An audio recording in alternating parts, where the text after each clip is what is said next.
This is a camping gear review of what I brought on my through paddle of the Northern Forest Canoe Trail 2018. In front of you, you have a number 4 Duluth Pack with a tump line on the top, which I'm a big fan of and highly recommend. There are side pockets that I added, along with a top pocket and some Velcro for a map case. This pack worked out perfectly for me. The canvas was easy to patch and held up well, and let's go ahead and break it. For my sleeping arrangement, I had an air-filled thermarest that I've had for a decade or two. I had a this is a mosquito net that you hang like this, and I sewed it into this ripstop nylon sheet to act as a floor, and you stake out the corners. The company that makes the mosquito net is called the Friendly Swede, and it worked well. It was very light. The only issue, and this was really my fault, was that I got the mosquito netting version and not the no-seam netting version. If you go on this trip in this area, I highly recommend getting no-seam netting instead of mosquito netting. I was really regretting that decision on this trip. For rain and for a roof, I have, this is an oilskin tarp made by Tent Smiths based out of New Hampshire, and it's 8 by 8. I found that it was almost big enough for me to sleep under comfortably with how I had it set up. And then I just had to put my rain jacket on part of it, draped over part of it, to make it just a little bit longer to keep me out of the rain completely. My sleeping bag is right here, and it's an old down LL Bean bag. It doesn't have a temperature on it, but it seems like it's about a 40-degree bag. Inside I have an old cotton sheet that is sewn into a liner so that it's easier to clean and adds a little bit of warmth.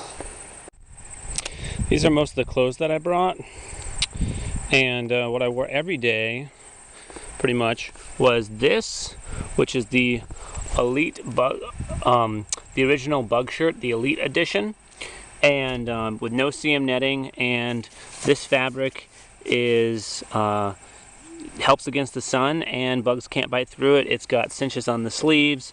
There's a lot of other features that I won't get into right now, but it worked very well. I was probably rougher on it than I should have. Over here, there's I had to sew this up because I got a big tear there, and there's a couple other tears in here that were really just user error. Worked very well. Down here I have the Fjallraven, there's their symbol. These are Fjallraven Keb trousers, they're called, and these are zip-offs. The fabric up here is stretchy, and the fabric down here is pretty hardy. I've used thinner pants before, but I wanted really something that would hold up for a long time. So these were a little warmer and a little slower to dry than just a straight up nylon set of pants would be. But I decided that it was worth it, and I'm glad that I followed through and that was my decision. They worked very well. For when it got too hot, I have some swim trunks here. I didn't use them that often because I didn't use much sunscreen. I was trying to stay away from the sun, which the trousers helped with. Unfortunately, they got to be a little hot sometimes. So a little dip in a creek or a pond during a portage was sometimes needed. Up here are my long johns. So this is a thin wool top and bottom. I wish there was a way for me to show you how thin it was. And then to complement that, we have a silk top and bottom. Those are from LL Bean. Just a t-shirt for being more presentable than the bug shirt when going into town. Fleece pants, and then this is a wool sweatshirt. And then we've got 2 pairs of wool socks. I could have gotten away with only using a single pair, I never needed the second pair, but I also had all the rain that I had nice days on either end, and the temperature never really got very cold for me, so I wouldn't say just bring one pair, I'd say bring two. And then here's my stocking hat that I knit, and the first part is double layered, so it's very warm. And then toiletries, toothbrush, toothpaste, floss. So all these warm clothes were perfect for my trip. There was one night that I needed to wear all the warm clothes in conjunction with the sleeping bag, but once I did all that, I was plenty warm, and that seems like the perfect amount of warm clothes to bring, that if you're wearing all of them, you can be good in any condition. I definitely would not have brought more, so this combination worked out really well for me. These are the other clothes that I brought. So this in the middle was my rain jacket, and this, like the tarp, is an oilskin material. Originally, the original coat was made by Tentsmith. It's the same people who made the tarp. It's been heavily modified by me. I added a hood. I slit down the middle and put these snaps on it. And I added this skirt on the bottom, which effectively turns it into like a sort of a duster setup. And with all of that, with the idea that I would bring this and then not bring rain pants. My rain pants were falling apart, and I figured why bother, have covering on the bottom halves of my legs when it's going to be soaking because it's a canoe trip anyway.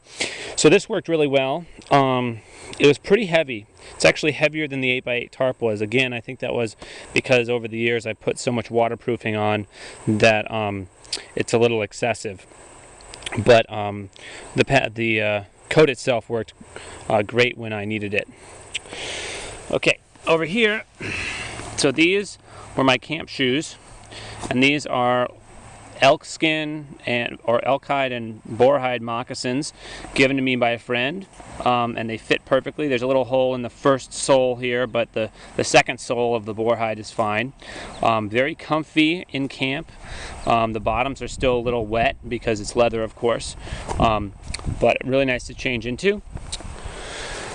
My bandana, I wore this quite a bit, a lot more than I thought I would. I wore it over a lot of my face during the day because it was so sunny, and my cheeks and lips and things were getting burnt, so I ended up wearing this quite a bit.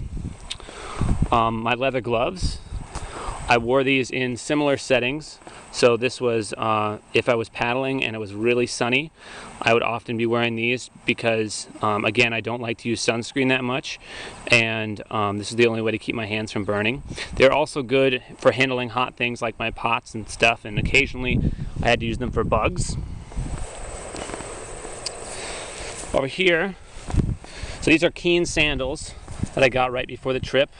Originally I was going to use Chacos, but the straps on the top of Chacos kind of freaked me out about just rubbing sand and grime and stuff in there, and this doesn't let as much material in as the Chacos would. These worked all right.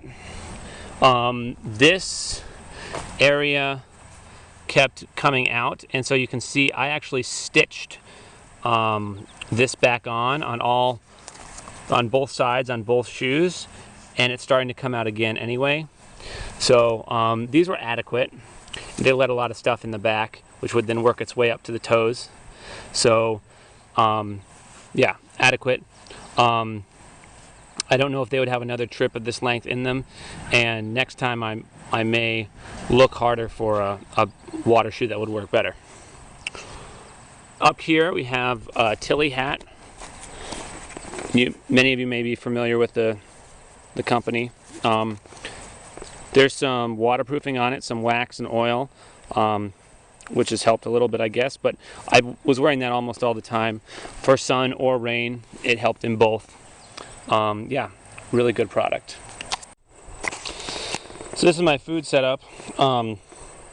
So when I did this trip, I did it on a ketogenic diet, and hopefully I'll post some link in the description to where you can get more information on that. And please, by the way, at any point in this video, anything I bring up, please feel free to post a comment to ask me more about it. I'll try to provide links to as much as I can in the description. So first let's work on these things. So this is just a simple Sierra cup. It's handy to cook in. I did that. Handy to drink in. Why bring a bowl when you can bring something that works as a bowl and a cup at the same time? I drank a fair amount of tea out of that. I don't have any tea here, but that was one thing I brought.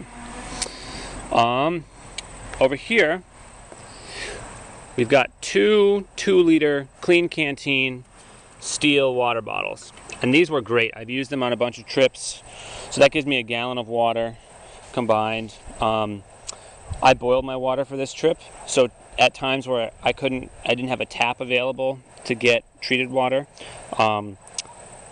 only having to boil once a day was really handy. And even when it was really hot, I didn't need more water than this for a single day. So that if I had brought 3 liters, I would have been in trouble, but bringing a total of 4 liters worked really well. Up here I just have a spice kit. There's some my tea's in there, some oil, vinegar, salt. And then for breakfast I had one of these chocolate bars, which is twice as much fat as carbohydrates, so that was great. So on this diet you want to get all your energy from fats instead of carbs. So that was a big challenge for me because not a lot of people have done this sort of thing and posted about it, about how they did their food. So that's one of the things I want to do. So here we have these were the 2 big things that I ate. So this is, I called this nut mix. It was a mixture of nuts and butter and coconut oil, along with protein powders and some seaweed powders. So very high in fats, pretty high in proteins, and pretty low in carbs. Then over here we have pemmican, which is half dried meat and half tallow, most of it being venison tallow and meat. And I love to answer all sorts of questions about that in private messages or the comments. Also, I needed to make sure I ate a lot of salt, so this whole thing is filled with salt. So what I would do is I'd use this spoon, which is a CRKT. It's called an Eat and Tool. Very handy for hanging on things.